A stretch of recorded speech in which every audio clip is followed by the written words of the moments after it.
Hello friends, we have finished the culture part of PT 365 updated material part 2. So now let's come to science and technology जो थोड़ा time लग गया मेरे को, मेरी थोड़ी तबीयत ख़राब थी इसलिए नहीं मैं कर पाई. तो let's come to science and technology. Science and technology में पहला पार्ट है बायोटेक्नोलॉजी और बायोटेक्नोलॉजी में सबसे पहला पार्ट है जीनोम एडिटिंग, जो कि मैं आपको 3-4 बार पढ़ा चुकी हूँ. PT 365 अपडेटेड मटीरियल 1 में भी पढ़ाया था, PT 365 में भी पढ़ाया था जो साइंस एंड टेक्नोलॉजी की आई थी, जब बायोटेक्नोलॉजी पढ़ाया था. तो जीनोम एडिटिंग एक इम्पॉर्टेंट टॉपिक है. अभी ये न्यूज़ में क्यों है वो मैं आपको बता देती हूँ. आई होप आपको जीनोम एडिटिंग पता होगा, क्योंकि जीनोम जीन्स को किसी भी डीएनए और आरएनए को चेंज करना, जेनेटिक सीक्वेंस को चेंज करना, that is called genome editing. कोई भी जो भी डिसीज़ कॉजिंग जीन है जो भी इफेक्ट कर रहा है बॉडी को, उसको चेंज करके दूसरा जीन ऐड करना, that is called genome editing. So ये न्यूज़ में क्यों है ये ज़्यादा इंपॉर्टेंट हो जाता है. तो डिपार्टमेंट ऑफ बायोटेक्नोलॉजी ने अभी सपोर्ट किया है कि first chimeric antigen receptor T cells जो होती हैं, कार टी सेल्स बोलते हैं, उसको कंडक्ट की जाएगी. उन्होंने सपोर्ट किया है. ठीक है, तो अगर क्वेश्चन आते हैं कि डिपार्टमेंट ऑफ बायोटेक्नोलॉजी ने सपोर्ट नहीं किया है, तो ऐसा कुछ भी नहीं है. डिपार्टमेंट ऑफ बायोटेक्नोलॉजी ने सपोर्ट किया है कार टी थेरेपी को. तो कार टी थेरेपी क्या होती है, ये जनरली किस चीज़ के लिए है, जो भी टी सेल्स जो हैं, जो भी हमारी इम्यून सेल्स है जो चेंज हो रही हैं. टी सेल्स क्या होती हैं, पहले मैं आपको टी सेल्स बताती हूँ. टी सेल एक वाइट ब्लड सेल्स जो होती हैं, WBCs जो होती हैं, उसी का एक टाइप होती है, that is called T cell. और कार टी थेरेपी जो है वो किस लिए यूज़ किया जाएगा, ये it is a way to get immune cells called T cells to fight cancer by editing them in the lab. T cells को जो है आप उसको एडिट करो, उसको जो भी एडिट करके कैंसर से, जो भी कैंसर कॉजिंग जीन है उससे फाइट करने के लिए आप उसको कैपेबल बनाओ. तो that is called CAR T therapy. T cells जो होता है वो पर्सन के ब्लड से लिया जाएगा और लैब में चेंज किया जाएगा. उसको लैब में क्या चेंज किया जाएगा, उसको मतलब एक रिसेप्टर उसमें बाइंड किया जाएगा. रिसेप्टर वो होता है जो ईजिली किसी भी जो भी डिजीज़ कॉजिंग जीन है उस पर ईजिली बाइंड हो जाता है और उसको हटा देता है, दैट इज़ कॉल्ड रिसेप्टर. तो टी सेल्स जो हैं वो पेशेंट के ब्लड से लिए जाएंगे और लैब में उसको चेंज किया जाएगा by adding a gene for a man made receptor called car. ये जो हमको हेल्प करेगा कैंसर सेल्स को आइडेंटिफाई करने में. कार टी सेल्स जो होता है वो फिर उसके बाद हमको किसको दिए जाएंगे, हम पेशेंट को दे देंगे और वो भी जो कैंसर कॉजिंग जर्म्स हैं, कैंसर कॉजिंग सेल्स हैं, उनको जो है वो बाइंड कर लेगा अपने रिसेप्टर के साथ और उनको अलग कर देगा. It is also sometimes talks about a type of cell based gene editing because it involves altering genes inside the T cells. ठीक है, जीन का जो इनसाइड द टी सेल्स जो भी जीन्स होती हैं उनको भी ऑल्टर करते हैं कि वो कैंसर जो है उनको अटैक ना करे. In order to promote and support development of CAR T technology, BIRAC और डिपार्टमेंट ऑफ बायोटेक्नोलॉजी ने बहुत सारे इनिशिएटिव लिए हैं लास्ट 2 ईयर्स में. ठीक है, तो यहाँ पे डायग्राम में देख सकते हैं कार टी सेल कैसे वर्क करता है. आप पहले ब्लड ले लीजिए पेशेंट से जो कि हमको टी सेल्स प्रोवाइड करें, तो that is called T sales.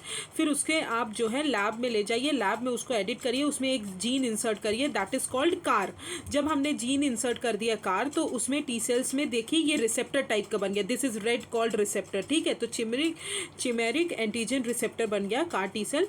जैसे ही बहुत सारे वो ज़्यादा ग्रो हो जाते हैं तो पेशेंट के अंदर इन्फ्यूज़ कर दिया जाता है, जिसके कारण जो है कैंसर कॉजिंग जर्म्स सेल्स जो हैं वो कार टी सेल का जो रिसेप्टर रहता है वो जो है बाइंड कर लेता है अपने उसमें. ठीक है, तो that is called CAR T cell का कैसे थेरेपी वर्क करेगी. Now let's come to what is genome editing. Gene editing, genome editing by way of specific genes जो डीएनए चेंज कर रहे हैं, दैट इज़ उसको चेंज करना. ये जो है जेनेटिक मटीरियल को अलाउ करेंगे कि या तो आप ऐड करो, या तो रिमूव करो, या तो ऑल्टर करो. ये 3 स्टेज कॉम्प्लेक्स मैकेनिज्म होता है, मैंने ये पहले भी बताया है. अनवाइंडिंग, क्लीविंग और rewinding of DNA to bring desirable changes in genome. Cleaving मतलब होता है एडिट करना जीन्स को और कट और पेस्ट करना डीएनए को. By editing the genome the characteristic of cell और ऑर्गेनिज्म जो है वो पूरी तरह चेंज हो जाता है. ठीक है, तो this is called genome editing. Now let's come to how does it work. तो जीनोम एडिटिंग कैसे वर्क करता है. जीनोम एडिटिंग में एक टाइप ऑफ एंजाइम यूज़ करते हैं, वो इंजीनियर न्यूक्लियस बोला जाता है उसे, जो कि कट करता है जीनोम को स्पेसिफिक प्लेस पे. इंजीनियर न्यूक्लियस जो है वो 2 टाइप से 2 पार्ट होते हैं उसके. पहला तो होता है वो न्यूक्लियस पार्ट जो डीएनए को कट करेगा, और एक डीएनए टारगेटिंग पार्ट होता है जो गाइड करता है डीएनए को. वो इस तरह डिजाइन होता है जो न्यूक्लियस को गाइड करता है to a specific sequence of DNA. तो जैसे ही डीएनए कट हो जाएगा स्पेसिफिक प्लेस पे, तो सेल जो है नेचुरली वो रिपेयर करने लगेगा कट, ठीक है, तो धीरे धीरे वो रिपेयर करने लगेगा। तो दिस रिपेयर प्रोसेस जो है can be manipulated to make changes to the DNA in that location in a genome, ठीक है। तो उस पर्टिकुलर लोकेशन पे आप डीएनए को कट करके दूसरा जो आपका पार्ट है उसको जोड़ सकते हैं। तो types of genome editing includes small DNA changes, removal of section of DNA, insertion of section of DNA. फिर आते हैं technique used for genome editing. तो मेनली दो टाइप की टेक्निक होती हैं जो डिफ़र करती हैं डीएनए कैसे आप रिकग्नाइज़ करते हो। पहला है प्रोटीन बेस्ड, ये जो है प्रोटीन कंटेन करते हैं जो रिकग्नाइज करते हैं और बाइंड करते हैं डीएनए को जिसको आपको कट करना है। और आरएनए बेस्ड वो शॉर्ट सीक्वेंस आरएनए होता है जो डीएनए को टारगेट करता है जिसको आपको कट करना है, ठीक है। तो प्रोटीन बेस्ड प्रोटीन होता है, आरएनए बेस्ड में आरएनए होता है। फिर based on this there are several techniques. तो उससे पहले हम ये देख लेते हैं तो सिचुएशन इंडिया में क्या है। सेवरल रूल्स और गाइडलाइंस पॉलिसीज जो हैं वो rules for manufacture, use, import, export and storage of hazardous micro organism, genetically engineered organism cells 1989 वो एनवायरमेंटल प्रोटेक्शन एक्ट के अंदर 1986 के अंदर नोटिफाइड है, जो कि रेगुलेट करते हैं genetically modified organisms. National ethical guidelines for biomedical and health research involving human participants 2017 जो ICMR ने बनाया है। And biomedical health research regulation bill implies genome editing process, ठीक है। तो ये इंडिया में जो प्रोसेस हैं जो अलाउ करते हैं। Now let's come to genome technique use for genome editing. तो mainly thing based on there several techniques जो हैं। सबसे पहले CRISPR-Cas9 वो मैंने आपको बता ही दिया है, बहुत अच्छे से 4 बार पढ़ा चुका है। और PT 365 अपडेटेड मटेरियल में जो आया था उसमें तो बहुत अच्छे से पढ़ा है पूरे डायग्राम के एक्सप्लेनेशन के साथ, आई थिंक। तो आप जाके उसको एक बार देख लीजिए। तो CRISPR-Cas9 मैं यहाँ आपको नहीं बताऊंगी। ऑब्वियसली CRISPR में 2 एंजाइम होते हैं, एक आरएनए मॉलिक्यूल होता है, एक गाइड आरएनए होता है, और एक जो होता है Cas9 जो होता है वो जो मॉलिकुलर सीजर की तरह अटैक करते हैं जो कि डीएनए को कट करता है एट अ पर्टिकुलर लोकेशन, ठीक है। इसको अभी केमिस्ट्री का नोबेल पीस प्राइज़ भी अवार्ड किया गया है CRISPR-Cas9 को। फिर जिंक फिंगर न्यूक्लियसेस जो है ये डीएनए बाइंडिंग पार्ट है ZFN का, जो कि मेड किससे बना है, जिंक फिंगर प्रोटीन से बना है, जो कि बाउंड करते हैं 3 डीएनए बेसिस को। और इसमें जो न्यूक्लियस पार्ट होता है वो फोक न्यूक्लियस होता है जो कि कट करता है डीएनए को। तो जिंक फिंगर न्यूक्लियस किससे रिलेटेड है आपको ये पता होना चाहिए। तो ये जो है जीनोम एडिटिंग से रिलेटेड है। फिर talons transcription activator life effector nucleus is, ये भी DNA binding domain of talons है जो कि ट्रांसक्रिप्शन एक्टिवेटर लाइक इफेक्टर से डोमेन से बना हुआ है। और इसमें जो न्यूक्लियस पार्ट होता है इसमें भी फोक न्यूक्लियस होता है, ठीक है। तो these are the some several techniques जो जीनोम एडिटिंग के लिए यूज़ करते हैं। आई होप आपको क्लियर हो गया होगा, ठीक है। Now let's come to ribonucleic acid interference. RNI जो है ये जनरली बहुत इंपॉर्टेंट पार्ट है, आपको पता होना चाहिए, तो इसको बहुत ध्यान से पढ़िएगा। RNA इंटरफेरेंस टेक्नोलॉजी जो होती है, अभी जो पेस्टिसाइड्स होते हैं उनको मैन्युफैक्चर के लिए सजेस्ट किया गया है। RNA इंटरफेरेंस वो होता है, फॉर एग्जांपल कोई भी डीएनए कोई भी RNA आपकी बॉडी में आपको चेंज करना है। For example let's say example अब अगर हम बॉडी का लेते हैं तो कोई भी चीज़ों का आपको डीएनए या RNA सीक्वेंस चेंज करना है, तो जो भी सबसे ज़्यादा आपको डिसीज़ कॉज कर रहे हैं तो आप उसको साइलेंस कर दो डिजीज़ को, या उसमें इंटरफेयर कर दो, तो वो जीन जो है साइलेंट हो जाता है आपका, तो वो इफेक्ट उतना नहीं करता जितना पहले कर रहा था। तो that is called ribonucleic interference. तो सबसे पहले राइबोन्यूक्लिक इंटरफेरेंस पढ़ते हैं, उसके बाद प्रोसीजर देखते हैं कि पेस्टिसाइड्स में कैसे यूज़ किया है। तो RNA इंटरफेरेंस जो होता है सेल मॉलिक्यूल्स जो होते हैं वो जनरली सेल मॉलिक्यूल्स जो होते हैं it needs by reading the genetic code written in DNA, ठीक है। सेल जो है वो मॉलिक्यूल्स को प्रोड्यूस करते हैं जो सेल्स को ज़रूरी होती है जेनेटिक कोड को रीड करने के लिए, तो that is called gene expression उसे बोलते हैं। तो RNA इंटरफेरेंस जो होते हैं वो जीन एक्सप्रेशन को रेगुलेट करते हैं by highly precise mechanism called sequence directed gene silencing, जो कि मैसेंजर RNA को डिग्रेड करते हैं धीरे धीरे और ब्लॉक करते हैं उसका ट्रांसलेशन इनटू प्रोटीन, क्योंकि वही जो है चेंजेस ला रहे हैं डीएनए में, इसलिए वही उसी को चेंज करने के लिए वो करते हैं। मैसेंजर RNA मैंने पढ़ा दिया है आपको, जो डीएनए जो वो सिंगल स्टैंडर्ड मॉलिक्यूल होते हैं जो जेनेटिक कोड डीएनए से RNA तक ले जाते हैं, सेल न्यूक्लियस राइबोसोम तक ले जाते हैं, that is called messenger RNA। तो अंडर RNA इंटरफेरेंस की अगर बात करें तो स्पेशल उसमें एक स्पेशल एंजाइम होता है दैट इज कॉल्ड डाइसर, जो कि क्या करता है, जो डबल स्टैंडर्ड RNA होता है उसको स्प्लिट करता है इनटू स्मॉल फ्रेगमेंट, उसको बोलते हैं स्मॉल इंटरफेरिंग RNA। ठीक है। तो क्या करता है आरएनए इंटरफेरेंस, उसमें एक डाइसर एंजाइम करके होता है जो कि क्या कर आरएनए डबल स्टैंडर्ड आरएनए जो होता है उसको कट करते हैं स्मॉल फ्रेगमेंट्स में, उसको ही बोलते हैं small interfering RNA. Small interfering RNA फिर डिप्लॉय किया जाता है जीन एक्सप्रेशन में इंटरफेयर करने के लिए और फंक्शन ऑफ जीन्स को मैनिपुलेट करते हैं। तो आरएनए जनरली नेचुरली अकर करते हैं ऑलमोस्ट ऑल यूकैरियोट्स में। यूकैरियोट्स मैंने बता दिया वो ऑर्गेनिज्म जो मल्टी सेलुलर यूनिसेलुलर दोनों हो सकते हैं, एंड जो कि जिसमें न्यूक्लियस फाउंड होता है, सेल मेम्ब्रेन बाउंड ऑर्गेनेल्स जो होते हैं मिलते हैं। तो यूकैरियोट्स ये होते हैं। प्रोकैरियोट्स क्या होते हैं, जिसमें सेल बाउंड मेम्ब्रेन ऑर्गेनेल्स जो होते हैं वो नहीं मिलते हैं, और प्रोकैरियोट्स जो होते हैं हमेशा ही यूनिसेलुलर होते हैं।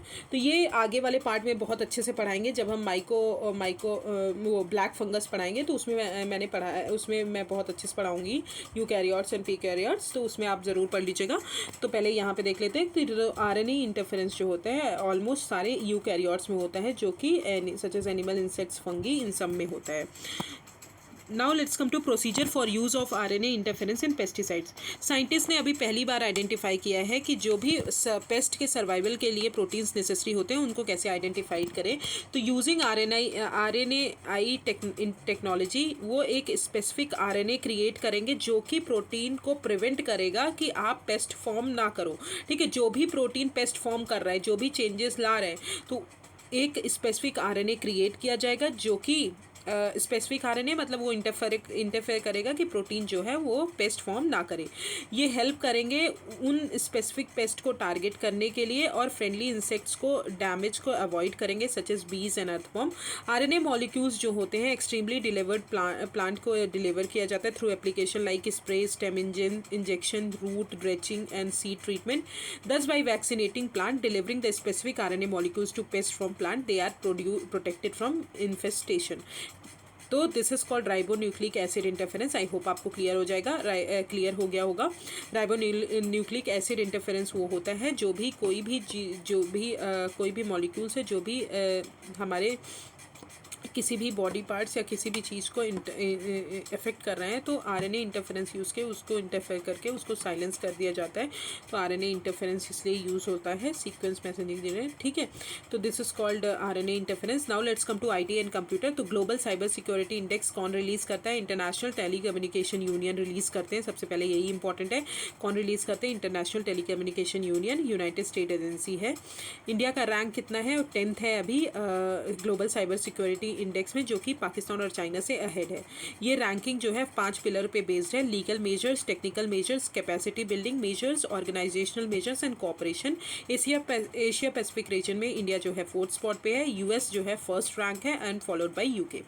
फिर कंटेंट डिलीवरी नेटवर्क, अभी glitch US based content delivery network जो प्रोवाइडर हैं उन्होंने अभी सोचा है कि ये social media, government, news website across the globe जो है इनका ग्लोबल आउटरीच क्यों हो रहा है, इसलिए। तो सीडीएन क्या है? एक geographically distributed group of servers है जो कि किस लिए वर्क कर रहे हैं? जो इंटरनेट जो है हमको फास्ट मिल सके, इंटरनेट जो है उसकी डिलीवरी फास्ट हो सके, इसके लिए यूज़ कर रहे हैं। Majority of web traffic across the world today is routed from CDNs, और company rely on the CDNs to protect their sites against traffic spikes, distributed denial of service attack, etc. Now let's come to El Salvador approves bitcoin as a legal tender. तो El Salvador जो है ये पहली country है जिन्होंने world में जिसने grant किया है legal status to bitcoin. Bitcoin क्या है? डिजिटल और वर्चुअल करेंसी है जो 2009 में क्रिएट की गई थी by Japanese entrepreneur named Satoshi Nakamoto. ये जो है पीयर टू पीयर टेक्नोलॉजी पे बेस्ड है to facilitate instant payment. Bitcoin जो है जनरली क्रिएट किया जाता है कॉम्प्लेक्स प्रोसेस से known as mining, and bitcoin first implementation of cryptocurrency concept है। ठीक है, तो बिटकॉइन भी मैंने बहुत अच्छे से पढ़ाया है, वो भी जाके आप एक बार देख लीजिएगा। Now let's come to space technology, nuclear technology in space. तो U R Rao satellite centre of Indian space research organisation ने अभी प्रपोजल इनवाइट किया है, प्रपोजल दिया है कि आप 3 फेज डेवलपमेंट करिए 100 watt radio isotope thermo electric generator का, radio isotope thermo electric generator, ठीक है। तो सेंटर ने अभी बोला है कि radio isotope thermo electric generator जो है वो पावर जनरेशन के लिए यूज़ करिए, इलेक्ट्रिसिटी जनरेशन के लिए और थर्मल मैनेजमेंट के लिए इसरो के डीप स्पेस मिशंस के लिए। आरटीजी जो है ये टाइप है न्यूक्लियर बेस्ड पावर प्लांट का ही टाइप है, दैट इज़ जनरली ये किस लिए यूज़ किया जाएगा, हमारे थर्मल और इलेक्ट्रिक पावर जनरेशन और थर्मल मैनेजमेंट के लिए यूज़ किया जाएगा स्पेस मिशंस में।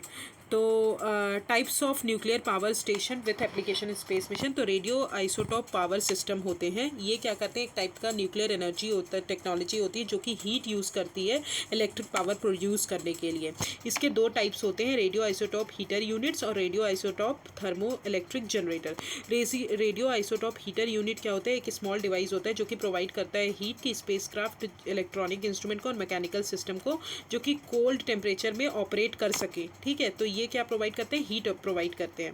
फिर radio isotope thermo electric generator क्या होते हैं, ये फ्लाइट प्रूवन सिस्टम होते हैं जो कि पावर और हीट दोनों प्रोवाइड करते हैं स्पेसक्राफ्ट को। ये पहली बार कोल्ड वॉर के टाइम पे यूज़ किया गया था 1961 में for US transit 4A mission. कैसे ये वर्क करता है रेडियो आइसोटॉप थर्मोन्यूक्लियर जनरेटर, तो ये पहले थर्मल एनर्जी को इलेक्ट्रिकल एनर्जी में कन्वर्ट करते हैं through device called thermocouples. Thermocouples device जो होते हैं उनसे ये क्या करते हैं, थर्मल एनर्जी को इलेक्ट्रिकल एनर्जी में कन्वर्ट करते हैं। फिर नेचुरल डिके, प्लूटोनियम को, नेचुरल डिके मतलब होता है प्लूटोनियम 238 जो है उसको तोड़ते हैं, बम्बार्ड किया जाता है जो कि हीट प्रोड्यूस करता है, देन ये जो है एक साइड में ट्रांसफ़र किया जाता है थर्मोकपल के। थर्मोकपल जो है इलेक्ट्रिसिटी प्रोड्यूस करता है हीट ट्रांसफर करने के बाद from RPS to cold environment of space and planetary atmosphere. Excess heat जो है वो स्टडी सोर्स मेंटेन किया जाता है to maintain proper operating temperature, क्योंकि बहुत ज़्यादा कोल्ड होता है ऊपर मतलब स्पेस पे, इसलिए उसका टेम्परेचर मेंटेन करने के लिए वो किया जाता है। करंट मॉडल अगर बात की जाए तो multi mission radio isotope thermo electric generator जो है ये डिज़ाइन किया गया है जो कि वैक्यूम यूज़ करेगा स्पेस में with in the atmosphere of planet. फिर मार्स साइंस लेबोरेटरी जो है ये क्यूरियोसिटी रोवर मिशन पता होगा आपको। फिर प्रिजर्वेरेंस रोवर लॉन्च ये भी मैंने पढ़ाया आपको, नासा का मिशन है। ड्रैगन फ्लाई रोटोक्राफ्ट लॉन्च 2027 में लॉन्च किया जाएगा। तो this is how it is work. Now let's come to nuclear propulsion system. Nuclear power जो है वो क्या यूज़ करते हैं, रॉकेट प्रोपल्शन सिस्टम यूज़ करते हैं। नासा का जो न्यूक्लियर थर्मल प्रोपल्शन है वो न्यूक्लियर फिजन रिएक्शन पे बेस्ड है। न्यूक्लियर फिजन और न्यूक्लियर फ्यूजन अगर आपको पढ़ना है तो प्लीज़ जाके आप 3 स्टेज प्रोग्राम पढ़ाया था, न्यूक्लियर पावर प्लांट प्रोग्राम, उसमें मैंने बताया था कि first stage pressurised heavy water reactor होता है, second stage fast breeder reactor, उसके बाद फिर जो है हम थोरियम बेस्ड वो यूज़ करते हैं। तो ये तीन जनरेशन है हमारे न्यूक्लियर पावर प्लांट की, वो मैंने आपको आई थिंक PT 365 में पढ़ाया। उसको जाके आप एक बार फिजन और फ्यूजन में ज़रूर अंतर देख लीजिएगा। फिजन जब छोटे छोटे न्यूक्लियाइज जो होके मिलके एक बड़ा न्यूक्लियाई बनाते हैं, that is called nuclear fission. तो न्यूक्लियर थर्मल प्रोपल्शन सिस्टम जो होता है वो लिक्विड प्रोपेलेंट को पंप करेगा, जैसे कि हाइड्रोजन हो गया, हाइड्रोजन एक छोटा एटम है, वो दोनों कंबाइन होंगे through a reactor core. Uranium atoms को स्प्लिट किया जाता है apart inside the core and release heat through fusion. Physical process जो होता है heats up the propellant and converts it into a gas, उसको गैस में कन्वर्ट करते हैं which extended through nozzle to produce thrust. NTP system जो है वो इसलिए डिज़ाइन नहीं किया गया है to produce the amount of thrust needed to leave the earth surface. Instead ये इसलिए लॉन्च किया गया है, स्पेस में लॉन्च किया जाएगा by chemical rockets before they turn on. पहले चालू होने से पहले जो है वो केमिकल रॉकेट्स जो हैं स्पेस पे कैसे लॉन्च किए जा सकते हैं।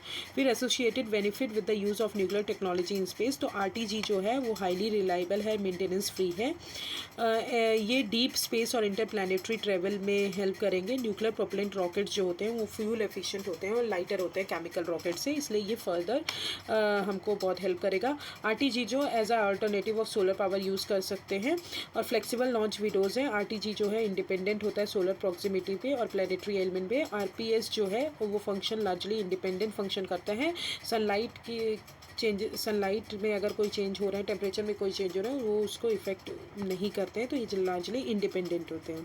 फिर कंसर्न्स क्या क्या हैं, ऑब्वियसली फाइनेंशियल कंसर्न्स, इंफ्रास्ट्रक्चर इतना बड़ा प्रोवाइड करना। अप्रूवल का कंसर्न है क्योंकि न्यूक्लियर टेक्नोलॉजी से रिलेटेड है।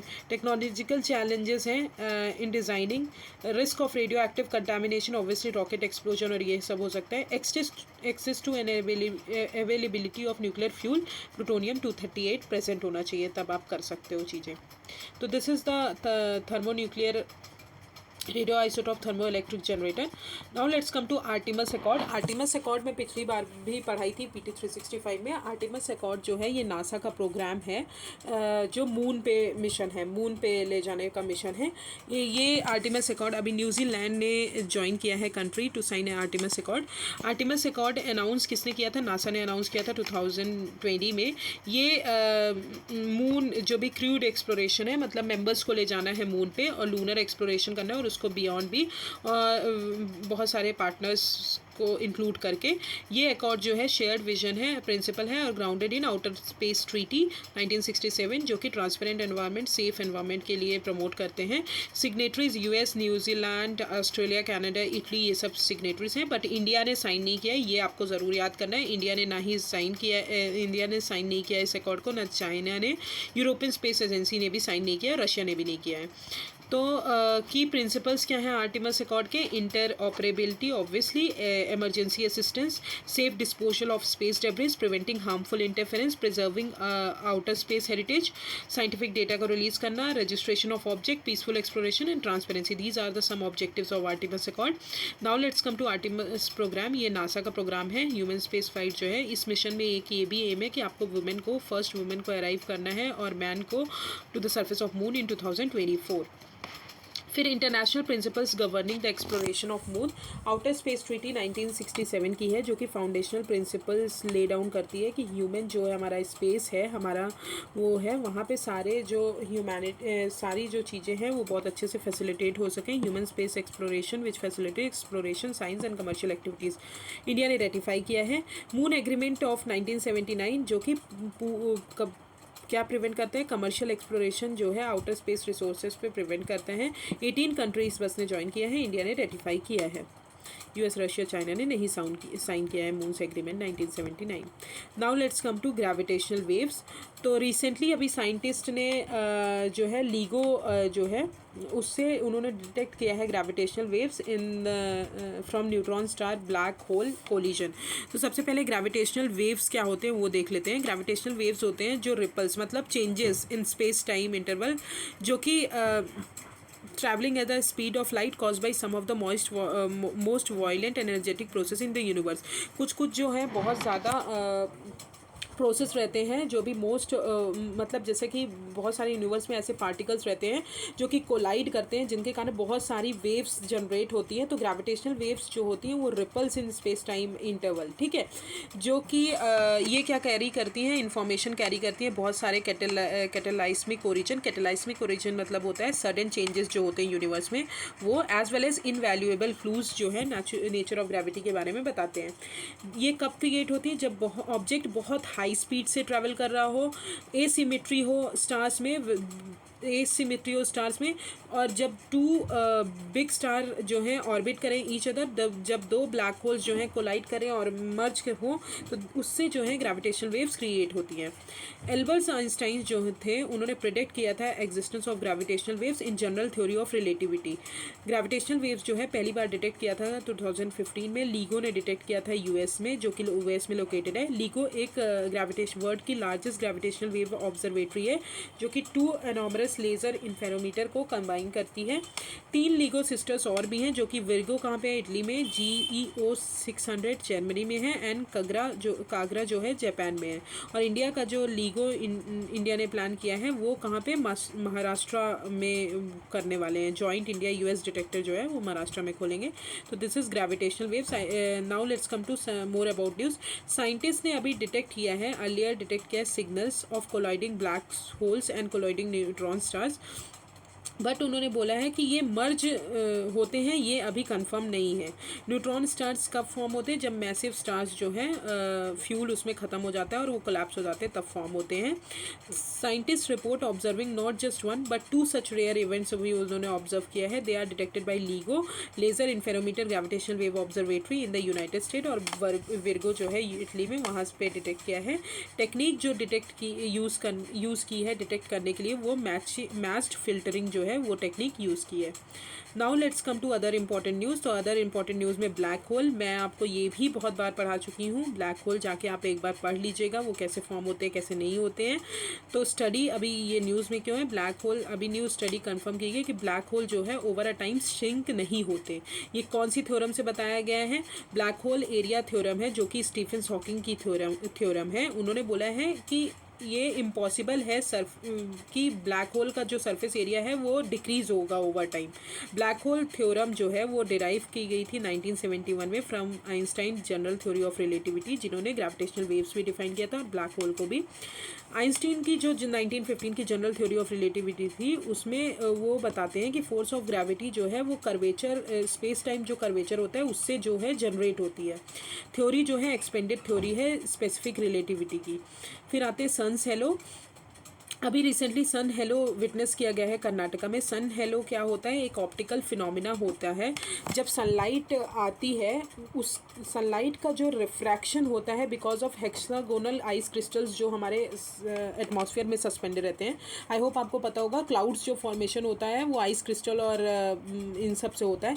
तो जो भी आइस क्रिस्टल्स होते हैं, जो भी हेक्सागोनल आइस क्रिस्टल्स होते हैं, उनसे जो भी लाइट रिफ्रैक्ट होती है।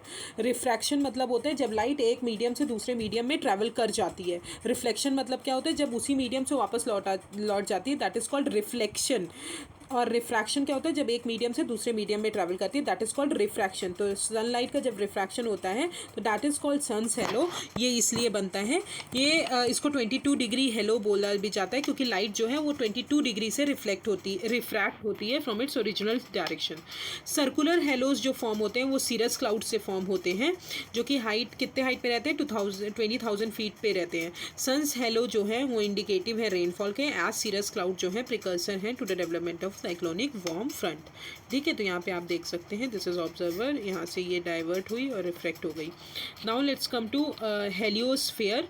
तो सबसे पहले हेलियोस्फेयर होता क्या है, हेलियोस्फेयर जो होता है कैसे फॉर्म होता है, जब आपको पता होगा सन से जब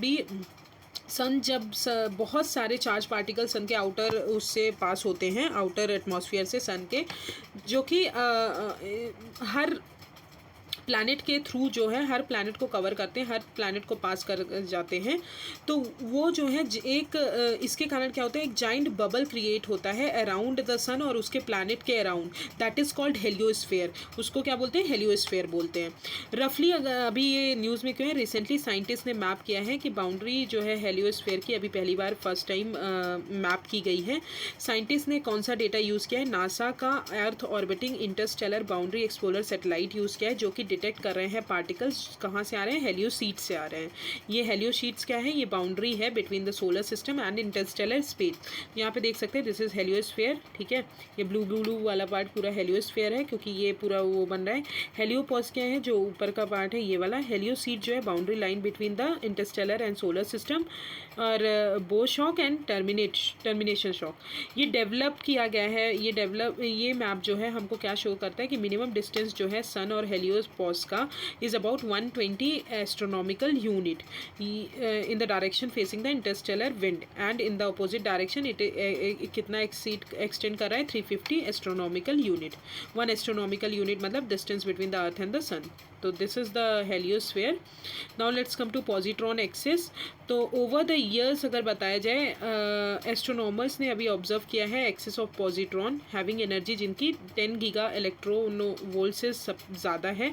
पॉजिट्रॉन जो है उसकी एनर्जी ज़्यादा होती है 300 गीगा इलेक्ट्रॉन वोल्ट से, however are lower in comparison to what astronomers expect.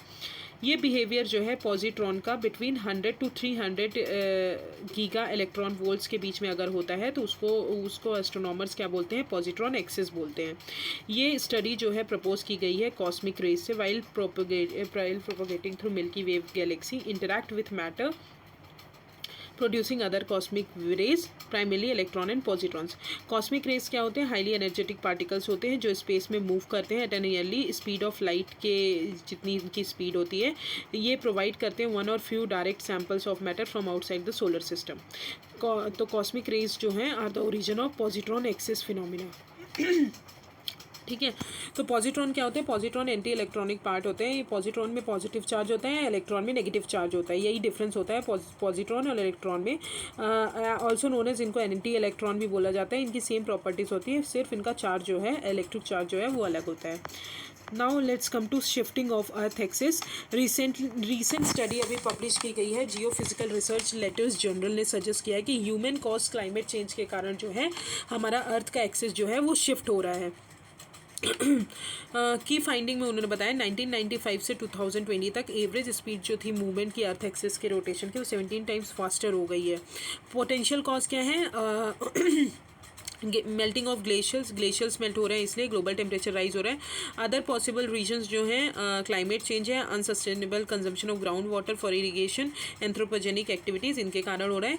Impacts क्या होंगे? ये जनरली डेली लाइफ पे उतना इम्पैक्ट नहीं करेगा, बट लेंथ जो होता है, आई होप आपको पता होगा, सन की एक्सिस जो है हमारे लेंथ डिटरमाइन करती है, तो वो लेंथ ऑफ द डे जो है वो चेंज कर सकते हैं। तो that is called shifting of earth axis. Now let's come to space mission initiative in news. EnVision जो है ये यूरोपियन स्पेस एजेंसी का प्रोग्राम है, जो वीनस पे जाने के लिए, प्लैनेट वीनस के एटमॉस्फेयर और उनको देखने के लिए ये लॉन्च किया गया है। ये इसमें कंट्रीब्यूशन नासा भी कर रहे हैं, जो कि 2030 तक लॉन्च किया जाएगा। ये प्लैनेट एटमॉस्फेयर, ये प्लैनेट के एटमॉस्फेयर को स्टडी करेंगे, सरफेस को, और उनमें जो गैसेस मिलते हैं उनको स्टडी करेंगे। फिर लेट्स कम टू वीनस। किस लिए इंपॉर्टेंट है? वीनस जो है हॉटेस्ट प्लैनेट है सोलर सिस्टम का, बिकॉज हीट जो वो ट्रैप करता है। हीट, वो हॉटेस्ट प्लैनेट इसलिए बोला जाता है, दूर होने के कारण भी हॉटेस्ट प्लैनेट क्यों है? बिकॉज उसका थिक क्लाउड जो है वो हीट को ट्रैप कर लेते हैं। वीनस स्पिन कैसे करते हैं? ईस्ट टू वेस्ट स्पिन करते हैं। हमारा जो अर्थ है वेस्ट टू ईस्ट स्पिन करता है। एंड वीनस का कोई भी मून नहीं है और कोई भी रिंग नहीं है। इसको अर्थ ट्विन भी बोला जाता है, बिकॉज ये सिमिलर साइज़ के होते हैं, अर्थ के ही जितना इनका साइज़ होता है। फिर न्यू मिशन टू वीनस जो नासा ने लॉन्च किया है अपने डिस्कवरी प्रोग्राम के अंदर, तो डेविनी सी और वेरिटस जो है, ये दो प्रोग्राम जो है नासा ने लॉन्च किया है वीनस पे। फिर volatiles investigating polar exploration rover VIPER जो है, वाइपर मिशन जो है वो आर्टिमस एकॉर्ड के अंदर ही लॉन्च किया गया है। आर्टिमस एकॉर्ड मैंने आपको पहले ही पढ़ा दिया था। ये मून पे मिशन है, ठीक है। ये मोबाइल रोबोट है जो कि सेंड किया जाएगा मून पे 2023 तक, जो कि आइस को सर्च करेगा मून पे और वहाँ पे रिसोर्सेज पे। ये किसका पार्ट है? नासा के आर्टिमस प्रोग्राम का पार्ट है। वाइपर जो है वो सोलर पावर पे रन करेगा। ये कलेक्ट करेगा डेटा जो कि हेल्प करेंगे नासा को कि रिसोर्स मैप करने में, जो भी साउथ पोल में प्रेजेंट है मून के, और ये लॉन्ग टर्म ह्यूमन एक्सप्लोरेशन में भी हमको हेल्प करेगा। ये अनदर एग्जांपल है how robotic science missions and human exploration go hand in hand, ठीक है। तो वाइपर जो मिशन है वो क्या है? मोबाइल रोबोट है, नासा का मोबाइल रोबोट है जो मून पे सेंड किया जाएगा। ये रन किस पे करेगा? सोलर पावर पे रन करेगा और नासा का आर्टिमस प्रोग्राम का पार्ट है। फिर आते हैं पेसिफेई, पोलर एरियाज स्टेलर इमेजिंग इन पोलराइजेशन हाई एक्यूरेसी एक्सपेरिमेंट। ये क्या है? इंटरनेशनल कोलैबोरेशन है स्काई सर्वेइंग प्रोजेक्ट के लिए। किस लिए? स्काई सर्विंग प्रोजेक्ट के लिए। एम क्या है इसका? पोलराइजेशन को स्टडी करना, पोलराइजेशन इन द लाइट जो आ रही है बहुत सारे स्टार से, उनको स्टडी करना, और हेल्प करेगा ये स्टार की लोकेशन को फाइंड करने में। A novel instrument wide area linear optical polarimeter WALOP जो है वो यूज़ किया जाएगा ये पोलराइजेशन को डिटेक्ट करने के लिए। फिर लॉन्ग मार्च 5B। लॉन्ग मार्च 5B क्या है? ये एक कैरिंग कंपोनेंट है for the construction of China space station. अभी ये न्यूज़ में इसलिए है क्योंकि ये फिर से री एंटर्ड हुआ है। इनके पार्ट्स जो हैं ये री एंटर कर दिए गए हैं एटमॉस्फेयर में, जिसके कारण इसके पार्ट्स जो हैं डिस्ट्रॉय हो गए हैं अर्थ एटमॉस्फेयर के कारण, इंडियन ओशन में लैंड हुए हैं। लास्ट ईयर जो है debris from another Chinese long March rocket जो है एवरी कोस्ट में आया था, डैमेजिंग सेवरल बिल्डिंग्स, बहुत सारी बिल्डिंग्स को डैमेज कर दिए गए थे, ठीक है। तो this is the end of science and technology part, जो पहला पार्ट था। हेल्थ वाला पार्ट मैं सेकेंड लेक्चर में पढ़ाऊंगी। Thank you so much. If you have any problem just comment me on the comment section.